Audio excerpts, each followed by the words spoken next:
আসসালামু আলাইকুম। এভাবেই কাঁদতে কাঁদতে মাঠ ছাড়লেন ডেভিড মিলার।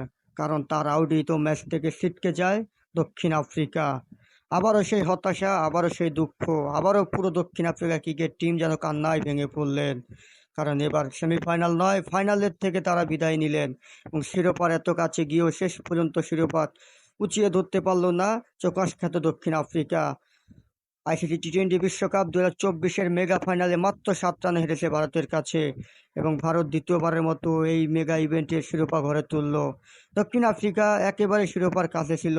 ডেভিড মিলারের আউটেই যেন ম্যাচ থেকে ছিটকে যায় দক্ষিণ আফ্রিকা। আইসিসি টি-20 বিশ্বকাপ 2024-এর মেগা ফাইনালে টসে জিতে ব্যাটিংয়ের সিদ্ধান্ত নেয় ভারতের ক্যাপ্টেন রোহিত শর্মা। শুরুতেই মার্কারি ব্যাটিং করেন দুই ওপেনার বিরাট কোহলি ও রোহিত শর্মা। তবে মাঝে কিছুটা খেল হারায় ভারত। ঋষভ পান্ট, সূর্যকুমার যাদব দ্রুত ফিরে গেলে অনেকটাই ব্যাকফুটে চলে যায় ভারত। তবে সেই অভাব পূরণ করতে দেননি অক্ষর প্যাটেল ও বিরাট কোহলি। দেখে শুনে দুজনেই ব্যাটিং করেন। শেষ পর্যন্ত বিরাট কোহলি দুর্দান্ত ইনিংসে, বিগ ম্যাচের বিগ প্লেয়ার বিরাট কোহলি দুর্দান্ত একটি ইনিংস খেলেন। শেষ পর্যন্ত 177 রানের চ্যালেঞ্জিং টোটাল পায় ভারত এবং সেই টার্গেটে ব্যাটিং করতে নেমে শুরুটা দেখে শুনে শুরু করলো। দক্ষিণ আফ্রিকাও মাঝে খেল হারায়। তবে হ্যান্ডি ক্যালিসনের দুর্দান্ত এক ইনিংসে ম্যাচে ঘুরে দাঁড়ায় দক্ষিণ আফ্রিকা।